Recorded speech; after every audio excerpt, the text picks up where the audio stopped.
देखिए, मर्यादा पुरुषोत्तम भगवान श्री राम के जीवन की कहानी से आज बच्चा बच्चा वाकिफ है।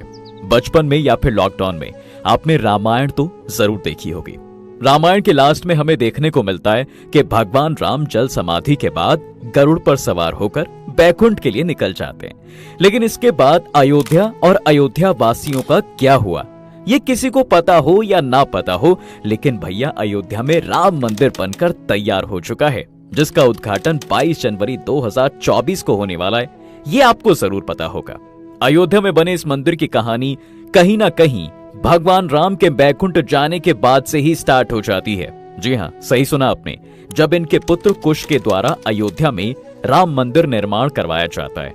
अयोध्या में रामलला की प्राण प्रतिष्ठा को लेकर तैयारियां जोरों पर हैं, जिसमें सभी दिग्गज नेताओं के साथ फिल्म इंडस्ट्री के कलाकार भी शामिल होंगे। लेकिन क्या आपको इस मंदिर के इतिहास के बारे में पता है? अगर नहीं तो आज हम इस वीडियो में आपको बताएंगे कि कहां से शुरू हुई ये कहानी और इस कहानी में कब कब क्या क्या हुआ था।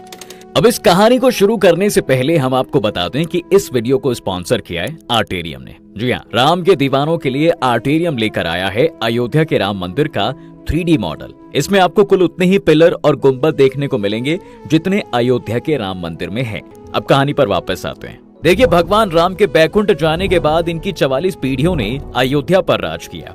जब राम के पुत्र कुश अयोध्या के राजा थे तो इन्होंने भगवान राम की जन्म स्थली पर एक जन्मभूमि मंदिर के साथ साथ कई छोटे छोटे मंदिर बनवाए। समय के साथ साथ इन मंदिरों की हालत जर्जर होती चली गई, जिन्हें बाद में 57 ईस्वी पूर्व के आसपास उज्जैन के राजा यानी विक्रमादित्य जी ने रेनोवेट करवाया।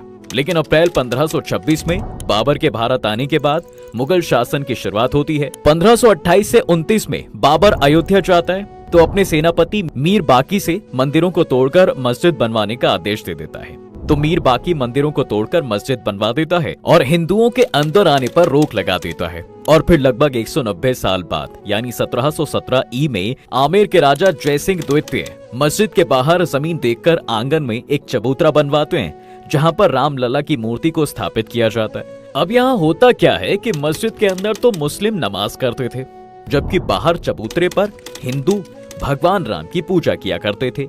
ऐसा कई सालों तक चलता रहा और फिर 1853 में भारत के 14 सांप्रदायिक अखाड़ों में से एक निर्मोही अखाड़ा ने क्लेम किया कि इस मस्जिद की जगह पर राम मंदिर था, जिसको बाबर के समय में तोड़कर मस्जिद बना दी गई थी। अब हम यहाँ पर फिर से राम मंदिर बनाएंगे।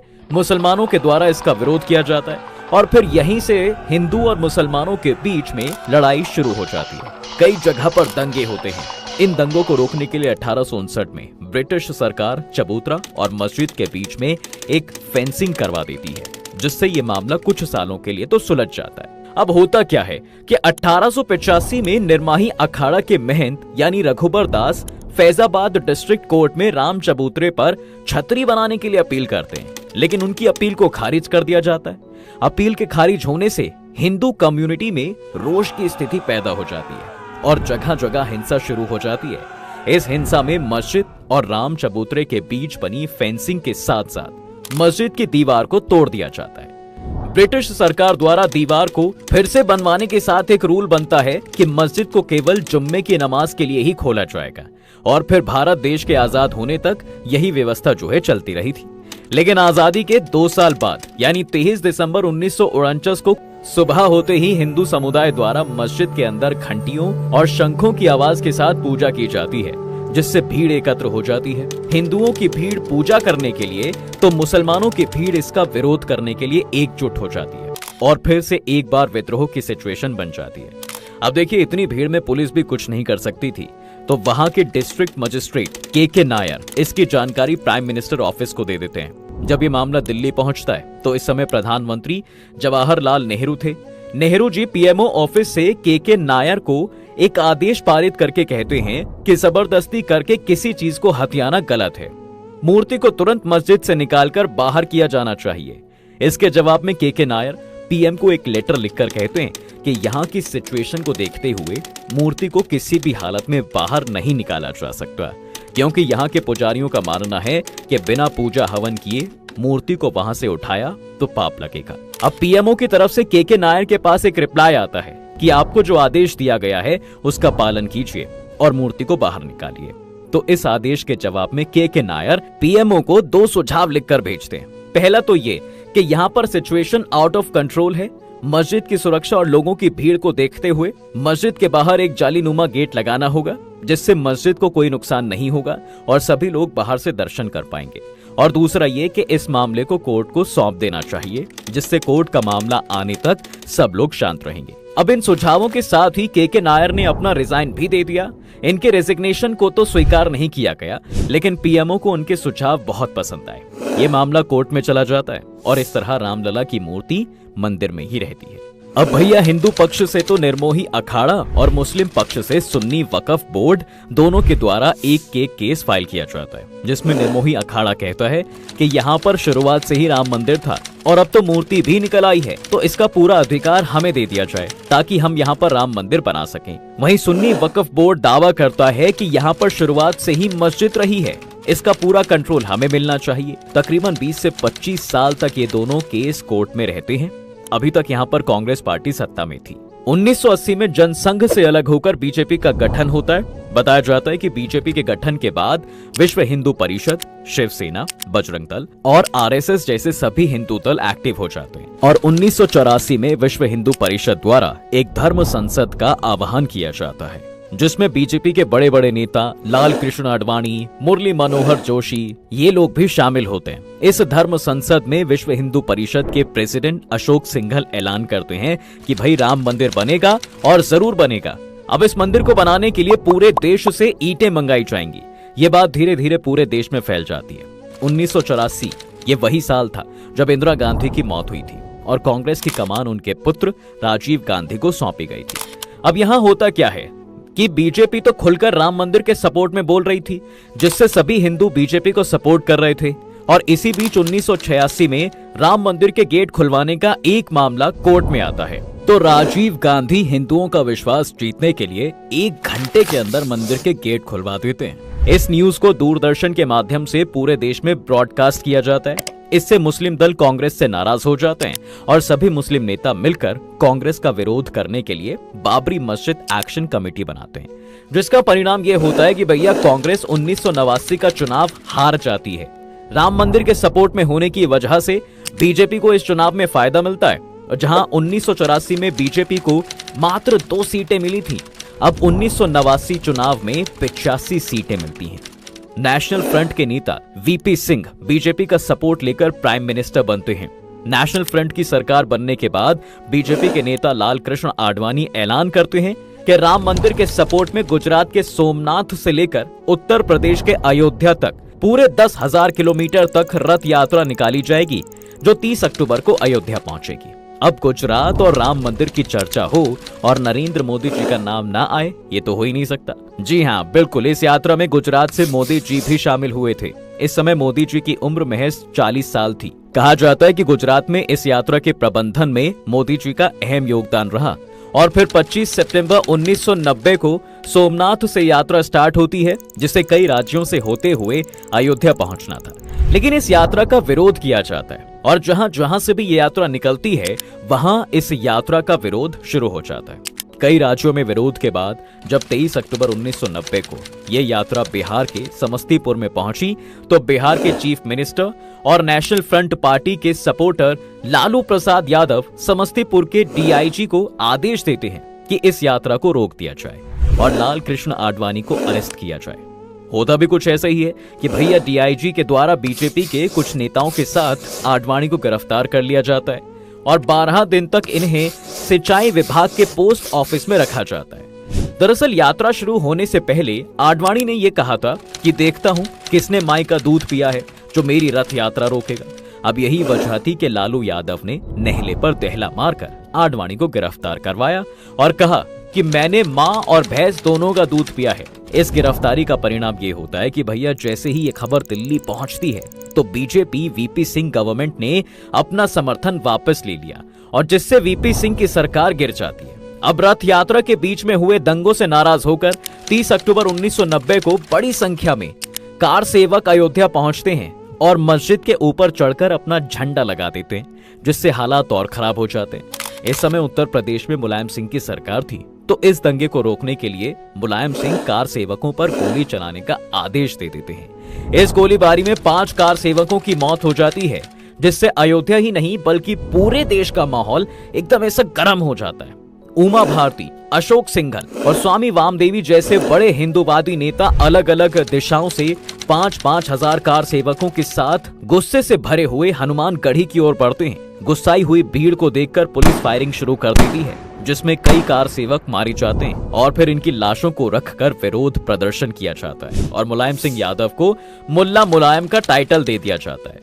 और इसी का परिणाम था कि भैया 1991 के चुनाव में मुलायम सिंह को हार का सामना करना पड़ता है और उत्तर प्रदेश में बीजेपी सरकार के मुख्यमंत्री बनते हैं कल्याण सिंह। लेकिन 1991 में राजीव गांधी की मौत होने की वजह से लोगों की सहानुभूति कांग्रेस को मिलती है, जिससे सेंटर में कांग्रेस की सरकार बनती है और प्राइम मिनिस्टर बनते हैं पीवी नरसिम्हा राव। यूपी में बीजेपी की सरकार बनने के बाद 10 जनवरी 1991 को अयोध्या के पुजारियों की सहमति से 2.77 एकड़ भूमि जन्मभूमि न्याय ट्रस्ट को दे दी जाती है। ये ट्रस्ट राम मंदिर के लिए जगह बनाने के लिए कंस्ट्रक्शन चालू कर देता है, लेकिन इसका मामला पहले से ही कोर्ट में चल रहा था, जिस वजह से कोर्ट द्वारा कंस्ट्रक्शन पर बैन लगा दिया जाता है। बैन लगने के बावजूद मंदिर बनाने के लिए 1992 में फिर से कार सेवकों का आह्वान किया जाता है।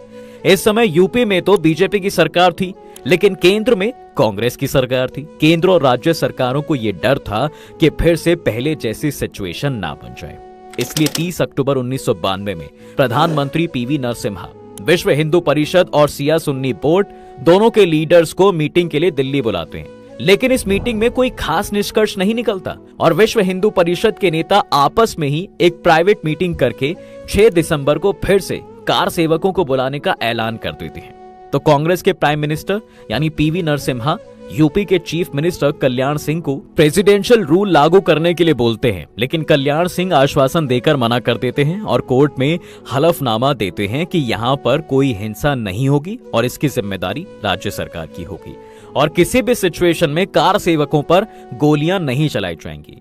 अब देखिए 6 दिसंबर 1992 को 2 लाख से ज्यादा कार सेवक अयोध्या पहुंचे थे। इस समय बीजेपी के कुछ नेताओं पर अयोध्या आने पर रोक लगा दी जाती है और यही वजह है कि उमा भारती सिर मुंडवाकर वहां पहुंचती हैं ताकि कोई उन्हें पहचान न पाए।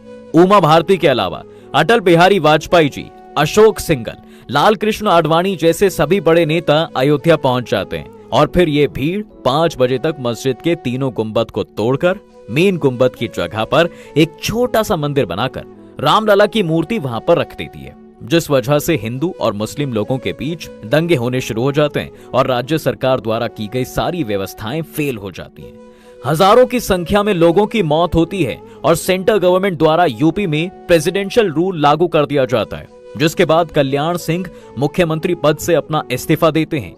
ये मुद्दा इंडिया तक ही सीमित नहीं रहता, बल्कि इसके विरोध में पाकिस्तान और बांग्लादेश में हिंदुओं की दुकानें जलाई जाती हैं, उन्हें लाठियों से मारा जाता है और कई हिंदू मंदिर तोड़ भी दिए जाते हैं। अब जब 2001 में बीजेपी पार्टी से अटल बिहारी वाजपेयी की सरकार बनती है तो विश्व हिंदू परिषद द्वारा सेंट्रल गवर्नमेंट को बोला जाता है कि अयोध्या में राम मंदिर बनाने का काम शुरू करवाओ और अगर सरकार से नहीं हो रहा है तो हमें बता दो, फिर हम मंदिर बनवाएंगे।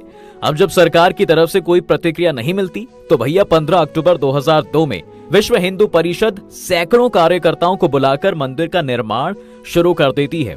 जब ये कार्यकर्ता अयोध्या से लौटकर जा रहे थे तो जैसे ही इनकी ट्रेन गोधरा पहुंचती है तो भड़के हुए लोगों द्वारा ट्रेन में आग लगा दी जाती है, जिसमें 58 लोगों की मौत हो जाती है और इसके बाद एक बार फिर से देश का माहौल गर्म हो जाता है, जिससे कोर्ट इस मामले में तेजी करने की कोशिश करती है और फिर ASI यानी आर्कियोलॉजी जर्नी ऑफ इंडिया को इस मंदिर के आसपास खुदाई करके रिलेटेड साक्ष्य निकालने के लिए बोला जाता है। तकरीबन 6 महीने की खुदाई के बाद ASI की रिपोर्ट आती है, जिसमें 10वीं और 12वीं सेंचुरी के हिंदू मंदिरों के अवशेष मिलते हैं, जिसके आधार पर 30 सितंबर 2010 को कोर्ट का फैसला आता है, जिसमें कोर्ट पहली बार ये मानती है कि यहाँ पर राम जन्मभूमि थी और इस भूमि को 3 भागों में बांट दिया जाता है। सीता रसोई और चबूतरा निर्मोही अखाड़ा को दिया जाता है, सेंटर एरिया राम भूमि न्यास को दिया जाता है और बाकी का एरिया सुन्नी वक्फ बोर्ड को दे दिया जाता है। लेकिन कोई भी पक्ष इस फैसले पर अग्री नहीं करता है और 2011 में ये मामला सुप्रीम कोर्ट के पास चला जाता है और लगभग फिर से 6 साल तक सुप्रीम कोर्ट में पेंडिंग रहने के बाद 2017 में इस केस की सुनवाई शुरू होती है और लगभग 2 साल के बाद यानी 9 नवंबर 2019 को 5 जजेस की एक बेंच के द्वारा एएसआई की रिपोर्ट के आधार पर तकरीबन 2.77 एकड़ जमीन राम जन्मभूमि ट्रस्ट को दे दी जाती है। लेकिन इसका मालिकाना हक केंद्र सरकार के पास ही रहेगा और उत्तर प्रदेश सरकार को आदेश दिया जाता है कि मुस्लिम पक्ष को इस जमीन से दूर किसी और जगह 5 एकड़ जमीन सुन्नी वक्फ बोर्ड को मस्जिद बनाने के लिए दी जाए। इस तरह सबसे लंबे चलने वाले इस मामले का फैसला किया जाता है। तो ये हमारे संविधान की खूबसूरती है भैया कि जब इस मामले का फैसला आया तो किसी भी पक्ष द्वारा ना तो कोई हिंसा की गई और ना ही किसी पक्ष ने इस फैसले का विरोध किया। और फिर 5 अगस्त 2020 को प्रधानमंत्री नरेंद्र मोदी अयोध्या पहुंचकर मंदिर का शिलान्यास करते हैं, जिसके बाद मंदिर बनना शुरू हो जाता है। खैर, अब वो समय आ गया है कि जब अयोध्या में रामलला विराजमान होंगे और इसके लिए 22 जनवरी 2024 का समय निर्धारित किया गया है। राम